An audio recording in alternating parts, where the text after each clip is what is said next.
Are you ready to check out the February Mani by Me box? I hope so, because we're getting into it right now. This box is based on aromatherapy and essential oils, so it's kind of a neat box. I didn't hate it on first impression, let's put it that way. And of course, I always show the cards here so you can see what's included. This design is very similar to what I did on my last layering manicure tutorial, so I'm not going to show you this one today, but I do like that design. I think it's cute and it's very much to my aesthetic. There's some stickers in the box, and then we're going to open it up and get to plates and polishes.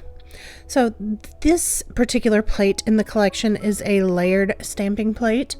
You would go kind of from left to right and match up the bottles with the texture of the bottles or any kind of liquid that you wanted inside of it. It's got these cute little incense burners and then the infusion sticks.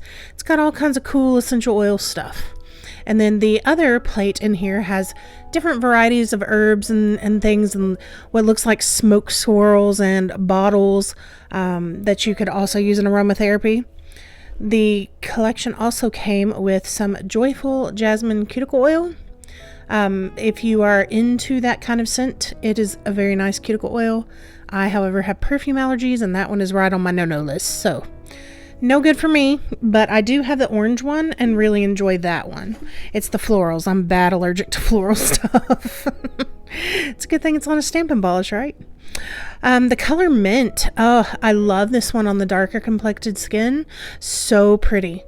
Personally, not for me on my skin tone.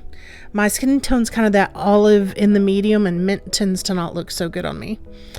Chamomile also applied very nicely. This one was a 2-coater for full opacity, and as you can see, it got a little streaky and it puddled a little bit, so it's a little weird, and then I dented it while I was swatching it. But also love this one on the darker skin tone so much more than on the lighter skin. I think it's very pretty colors, and they stamp okay. That's the best I can say. They stamp okay, and I am going to start trying to show you what they look like over black and white, just so you'll kind of get an indication of that when these boxes come in. This one, you can tell that it's mint over black. It's just not that impressive. I'm not really sure where I would use that color over another color unless it was another green. I don't know. It's an unusual stamping shade. Maybe at Christmas some, if you did kind of a pastel-y thing, or in the spring, springtime it would be pretty. It is very pale over the white.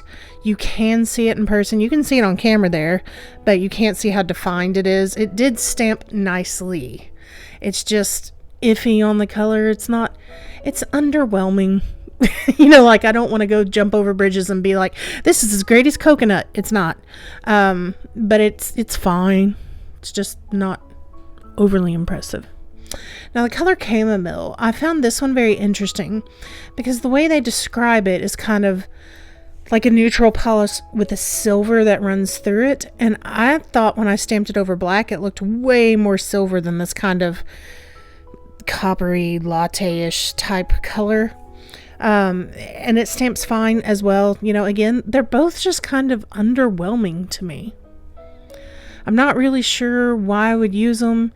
There's been some colors that are close to this that have come out recently. Like Cozy is similar to this. It just has a different color reflection through it. I don't need every color reflection through it, so I don't know. They're fine. They go on fine. They stamp fine. They're just underwhelming. And so because of that, to me, I ordered some watercolors because I thought it would be a lot of fun in the spring to play with watercolors more for nail art. So I got this collection. I think it has 24 different colors in it, and it was for like $9 on Amazon. So I'll make sure I link it below for you because these were surprisingly nice watercolors. Way more pigmented than I expected them to be. I expected them to be shoddy, to be honest, but they were great.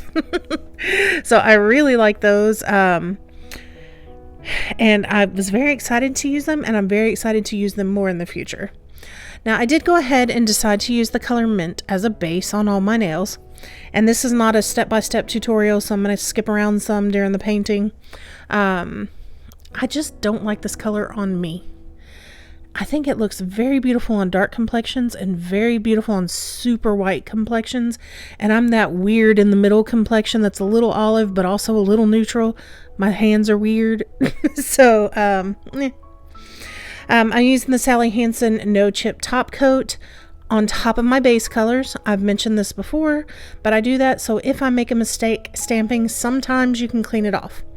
In this case, however, today though, I made two bad decisions, one on my thumb, one on my pinky. They both went very sour. Later in the manicure, they're no longer in there.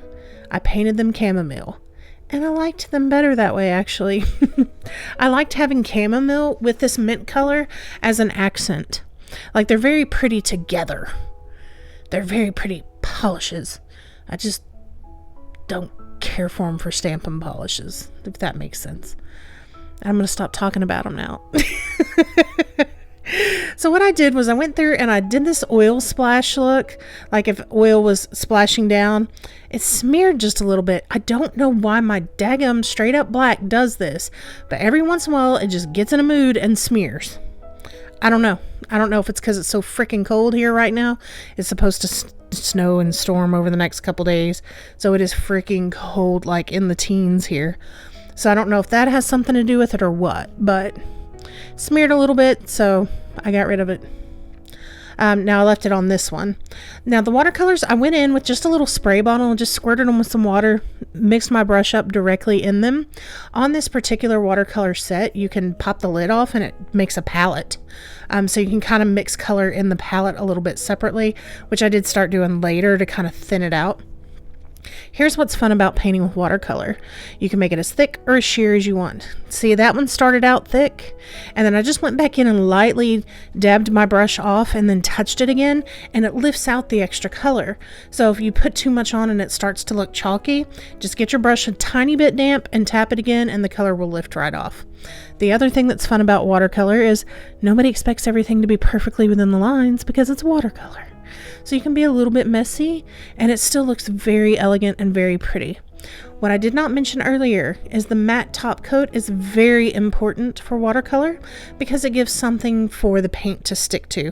If you have a slick top coat, the color will just roll right off of it. It's like a bead of water on a duck. It'll just roll right off. Overall, I loved it. I thought it came out super cute.